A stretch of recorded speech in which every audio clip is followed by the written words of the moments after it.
മാനത്ത് പൂക്കണ പൂരം, ആളൊഴുകണ പൂരം, ആഹാ ആനകളെത്തണ പൂരം. വെള്ളി വെളിച്ചത്തിൻ പൂരം, രാവിൽ തീവെട്ടി പൊന്നിന്റെ പൂരം. ഉണ്ണിക്കറിയണ്ടേ പൂരം എന്താണമ്മ പറഞ്ഞു തരാലോ. പൂരവിശേഷം പറഞ്ഞാൽ ഉണ്ണിക്ക് അത്ഭുതമാനന്ദം തോന്നും. പൂരവിശേഷം പറഞ്ഞാൽ ഉണ്ണിക്ക് അത്ഭുതമാനന്ദം തോന്നും.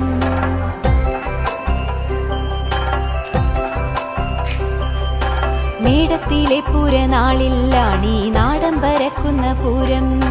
തമ്പുരാൻ ശക്തനാണല്ലോ പൂരം നമ്മൾക്കു നൽകിയ ശ്രീമാൻ. പൂരത്തിൽ ഘടകങ്ങളെട്ട് എട്ടും ഇങ്ങനെയാകുന്നു മട്ട്. അയ്യന്തോൾ പനമുക്കും പിള്ളി, ലാലൂർ കണിമംഗലം കാരമുക്ക്, ചൂരക്കോടും ചെമ്പുക്കാവും പിന്നെ നെയ്തലക്കാവും ഉണ്ടല്ലോ.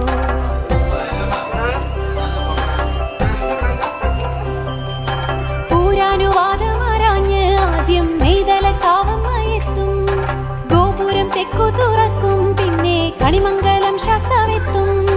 പിന്നെ വരും പൂരമെല്ലാം ഓരോന്നായി പിറകെ പിറകെ.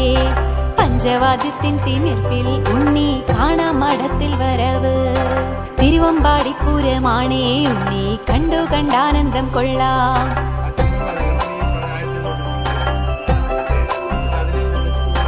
പാറമേക്കാവിന്റെ പൂരം ഉച്ചക്കിലഞ്ഞിത്തറയിൽ വന്നെത്തും. പാണ്ടിയാണെങ്കിലും മേളം ഇലഞ്ഞിത്തറയതിൽ വിശ്വപ്രസിദ്ധം. തെക്കോട്ടിറങ്ങുന്നു ദേവി, ലക്ഷം കണ്ണുകൾ അക്കാഴ്ച കാണും. പിന്നെ ആ തെക്കി നടക്കൽ ഭക്തി നിർഭരമായൊരു കാഴ്ച. ആന 15 വീതം തിരുവമ്പാടി പാറമേക്കാവ്.